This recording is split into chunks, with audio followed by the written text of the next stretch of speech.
There we go. Yeah. Okay, great. Okay, cool. Let's go to the first slide. This will kind of help provide a little context of what we're building and why we're building it. So, like Michael said, this addition is extremely important to OHSU as an organization and to the community for a couple key reasons. Like Michael said, the NICU, the neonatal intensive care unit. If you were to walk the existing space, you would see why we need something new and advanced. I mean, I think that was built back in the 60s or 70s. And it's far outlived its life, and it's time for that space to be replaced. By way of kind of context, that current space is around 8,500 square feet. And the new space we're building them, as you see here in the pie chart to the right, is almost 70,000 square feet. So you go from 8,500 square feet to 70,000 square feet of much needed NICU space.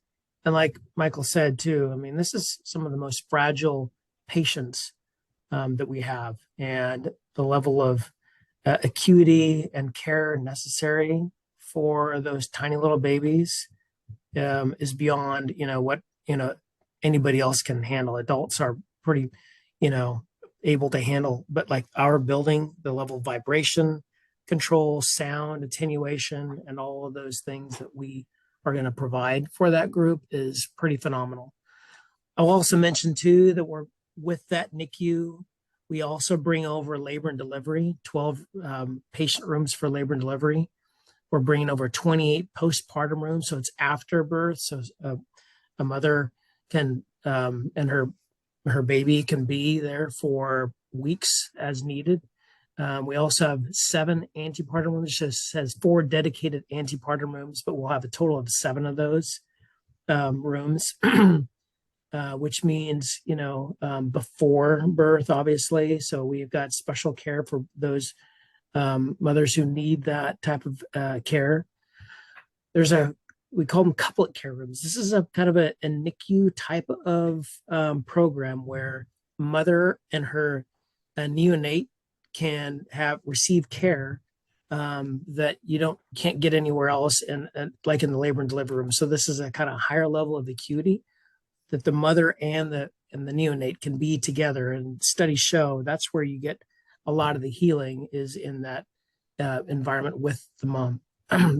So we also have 4 operating rooms, 2 C-section rooms, a perinatal operating room that's work on the fetus in the womb, and then a NICU OR too. So this job, this project is beyond just building a new building. It is definitely serving a greater need that the community and the region, frankly, will benefit greatly from. So anyway, I'm going to turn it over now to David to kind of talk through what the project itself, what we're building.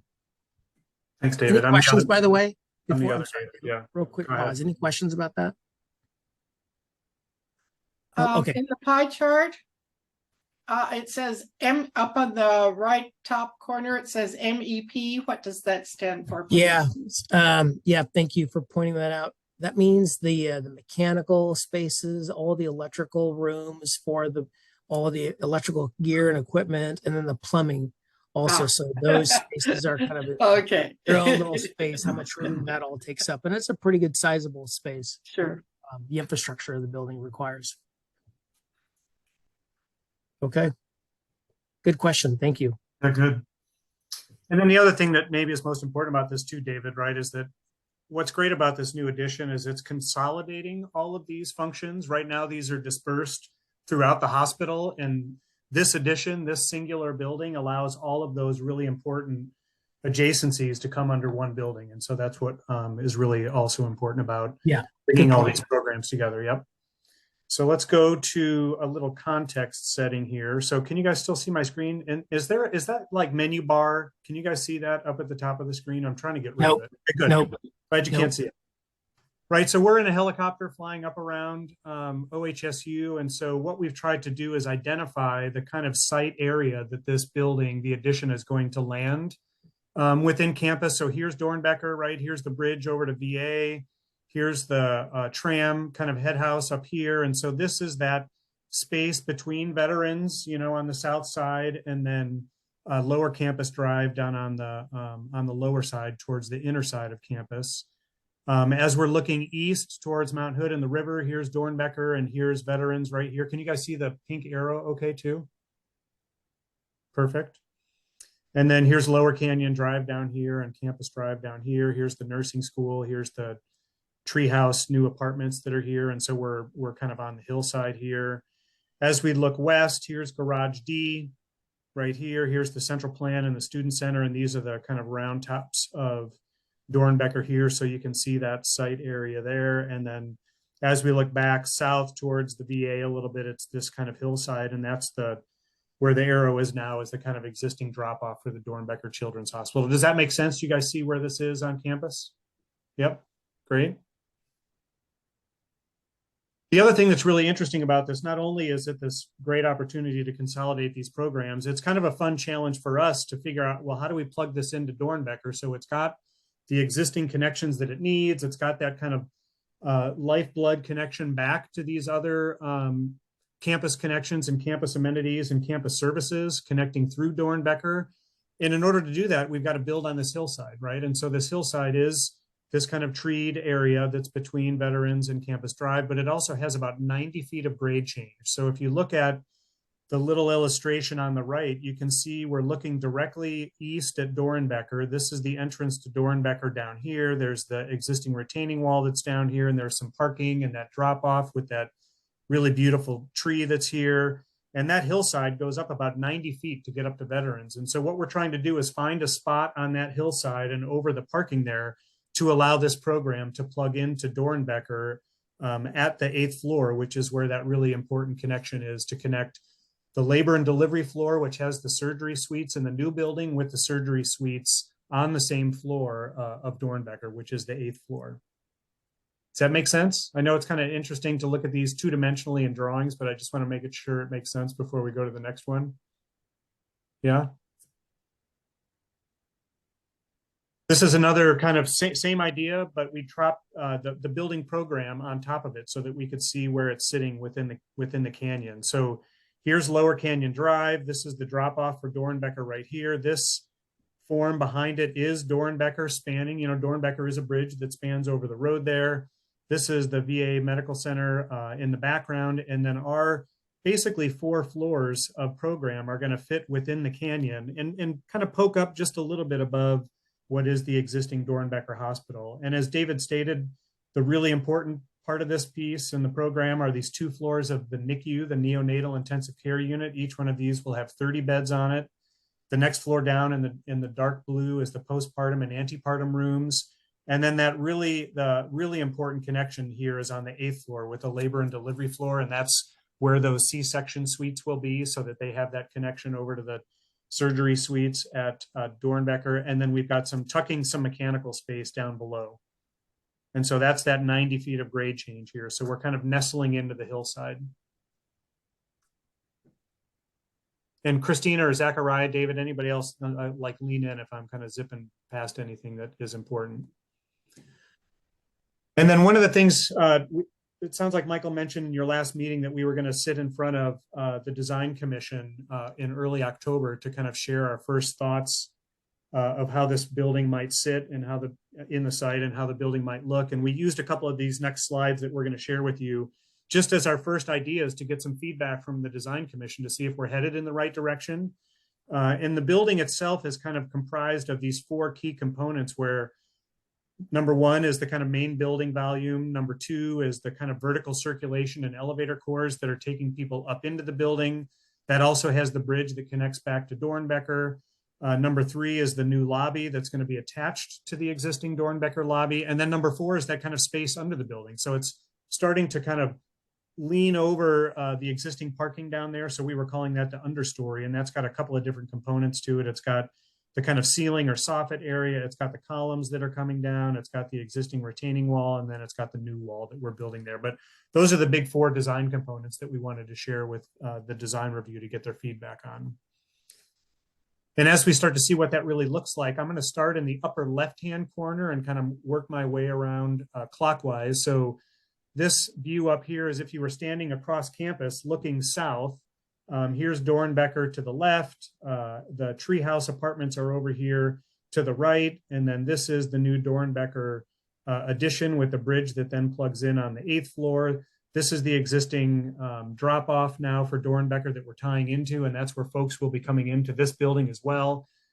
These are the columns that you're kind of driving under and parking under to hold the building up there, because again, we needed to get that 8th floor connection over to Doernbecher, and then all the rest of the program stacks on top of that. So that's the north elevation. As we start to look at how that plugs into Doernbecher, that's this west elevation. So this component right here that I'm hovering over with the arrow is the bridge that comes across to Doernbecher. Here's the parking and drop off down below here. And then here's Veterans Drive up here. So the building is kind of stepping down to Veterans Drive, and up at Veterans Drive, the building's really only 3 stories tall. It's just under 60 feet, I think, when we were looking at it. But on the north side, you can see when it's on the canyon, it's kind of in the canyon. And I think it's about 50 feet to the underside here. And Zachariah, I can't remember how tall is it from the grade here. Do you remember that number? I don't off the top of my head. But it's interesting because it is there's a lot more of the building that's facing the canyon and a whole lot less of the building that's facing Veterans. And that's by design, right? You can see here that is a really, I don't want to say diminutive, but it definitely has less of a presence on Veterans than it does on the canyon side. And then this view down here that I'm hovering over, that's the opposite side of the side facing Doernbecher. So that's facing west. And we're looking at using the fenestration, the windows, the glazing and the materials to kind of harken back to Doernbecher. There's this idea that, Doernbecher is this kind of white building that has these really pretty proportioned white squares. It's a white building with the squares inside of it. So we're using some of that language to help this addition be an addition to Doernbecher. It's not a distant cousin. It's more like a sibling to Doernbecher. So we're trying to draw those parallels to Doernbecher with some of that architectural fenestration with the squares and then the white material or white metal panel to help pull those two things together. We're looking at different ways to treat the understory here that maybe harken back to that stone that's on the lowest level and a half of Doernbecher. And so that if we do something similar in color or similar in tone down here, maybe that's another way that we can reference the existing building without mimicking it too much, but honoring its existence. David, you got a question? Oh yeah, sure. Ed, what's up? So David, could you go back 2 slides? Sure. Right there. Yep. Do you have your west facade and your east facade backward? We do. Good Okay. catch. Thank you. Good catch. That's all. All on that one. I was trying to get the terms right, and it wasn't certain there. Okay, thank you. Technically we're looking west, and no, I'm just kidding. Yeah, you're right. We should fix the yeah. Hopefully that's not too confusing. We are doing some reconfiguration down at the what we're calling I'll just call it the drop-off level or the main entrance level for Doernbecher. So this is where that circle drop-off is, and we're still going to be entering in through Doernbecher to get to our new building so that there's one secure entrance for both of these buildings, and all the new visitors will come back around and head up the elevators here. But in order to help make sure that we've got enough queuing space and that we're not creating long lines of vehicular queuing here, we're reconfiguring that so that instead of jamming parking on both sides, we might just have the ADA parking on the south side and be able to have a little bit more queuing space here, because as we talked about earlier, that most of this will be valet parking, so that folks can come in, the valet can take their car away and probably park it in D or an H over here. So we need very few parking spots down here at the entrance. So we're looking at reconfiguring that a little bit to make it a little bit more generous so that we're not creating a backup there at the valet drop off.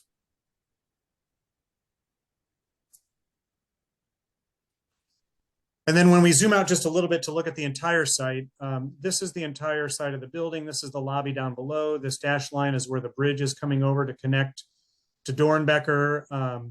This is a new opportunity that we have with the project, which is really interesting. We do have the need to have some fire access up here. They won't be fighting fires from this position, but they will have firefighters come in the back door here. So we do need this fire lane back there, but we're trying to look at this as an opportunity to create a new plaza or a new outdoor space on campus that can be that bridge between the Doernbecher entry, you know, the Veterans Hospital, all the way down to the bridge that then goes across the canyon. And right now, you know, that's currently just a parking lot, basically. And so we're allowing this project to maybe bring some more activity, bring some more green space, and maybe bring a little bit more of a campus-wide and neighborhood-wide amenity up to veterans by providing some more lush landscape. You know, we can turn this fire lane into more of a plaza-like setting than just a paved parking lot. So we're really excited about that opportunity. And then secondly, we're also looking at using this as an opportunity to connect the trail that kind of starts down on Campus Drive down here, and it currently is coming up under Doernbecher and kind of stops right here. And so we're looking at this as an opportunity to continue that trail up to veterans. And we think that could be a pretty neat amenity to bring back to the neighborhood and bring back to the campus. So some really great opportunities, even though, yes, was it Sarah who talked about the trees? Jane, you know, yes, we are putting this on the hillside and we will have to sacrifice a couple of trees to do it, but we think there are some opportunities to bring some nice landscaping and extend that trail back to the neighborhood. And then here's kind of a before and after of what that looks like. So at the top, you can see this is that parking area that has some transit vehicles and some other service vehicles for OHSU. It does have some parallel parking on the street that I think we're trying to maintain, but we'll be transitioning that from a, you know, transitory parking lot into something that could be a little bit more of a neighborhood amenity here. So that, again, very early days for us. We had the opportunity to share this with the Design Commission, and they thought we were headed in the right direction. They'd really like to see a lot more detail on our plans for this kind of Upper Canyon Plaza or Veterans Plaza, and they'd like to see a little bit more detail for what we're doing down on the lower level with the drop-off, but they thought the kind of architecture and massing of the building was heading in the right direction. So we have a lot of work in front of us to get this prepared to go in front of the full design review, but at least we're through that first hurdle with them, and we think we got some good feedback to move forward. So I'll pause there and let Christina, Zachariah, David, anybody else weigh in if there's something I passed over. I guess maybe I would just mention that when the Markham Hill plan was created, in order to allow OHSU to grow and for this area to become a more dense urban space, as a part of that agreement with the city, OHSU dedicated in perpetuity 45 acres of forest that we own immediately to the south of our campus. And not to say it, you know, probably doesn't hurt most people to see trees be cut down. Definitely the plan for the neighborhood is for this area to be very urban, have a lot of patient-facing services in this area. And then 45 acres to the south is a permanent donation by OHSU. It's permanently open space now. So just a little history of the area for folks, in case that's helpful. I like the trail extension and that plaza idea. That seems really nice for the neighborhood. I interested in your decision to build up rather than down. I guess, is that for lighting of the floors and to match the existing Doernbecher Hospital? Yeah, that's a great question. Let me clear these things here and I'll go to that, see if I can get to that slide. How do I stop annotating here? There we go. Yeah, so you hit on something that's pretty key. So here's, can you guys see when I draw here? Mm-hmm. So this 8th floor is a super critical alignment, as I was trying to allude to. That's where the surgeries are in Doernbecher, right? The existing Doernbecher. So that's a big component. So this labor and delivery floor with the C-section suites had to be on that level. And we did look at a couple of earlier iterations of actually putting functions down below a little bit lower to make the building maybe not rise up. And what we struggled with is that every single room and every single edge of the perimeter of these floors, the NICU floors and the postpartum floors, all of those rooms have to have windows by code, right? So we were pinching the building to be as efficient as it possibly could, but all of those rooms needed views and windows. So the easiest place to do that was to then put them on top of the 8th floor versus trying to put them lower in the stack, because as they got lower in the stack, they were then either underground or looking directly into the dirt or the hillside. And so it was really difficult for us to be able to meet those requirements for those code required windows and views out of those top 3 floors. Does that make sense, Aaron? Yeah, that does. Yep. Yeah, thank you. Yep. Great question. Anyone else? I know that we went through it pretty quickly. If there's anything you want to see again, let me know and we can rewind.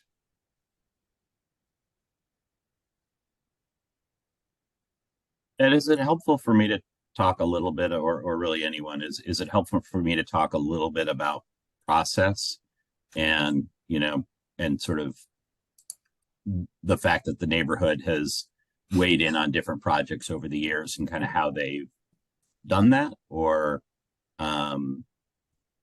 is that not helpful? If you've got some things to add, Michael, go ahead. Well, Maybe a good refresher for everybody.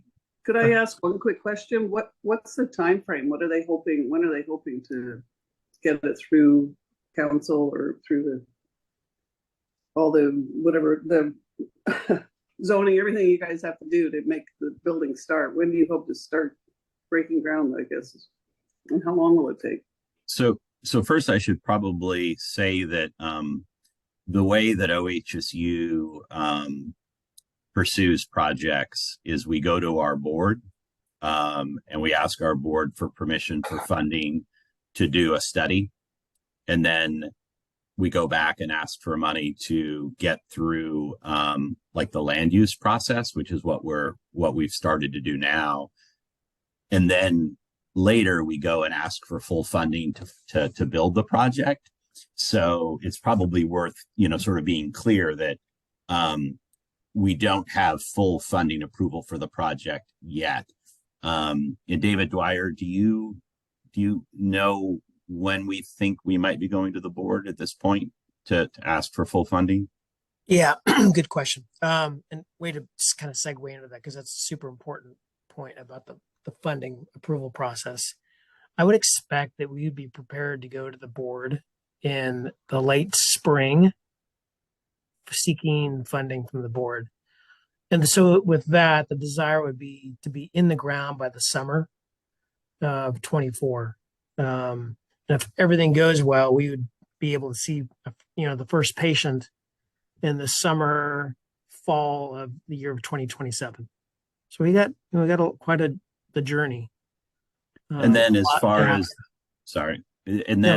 as so we've been to the design commission as part of a design advice request, an informal conversation with the city's design commission.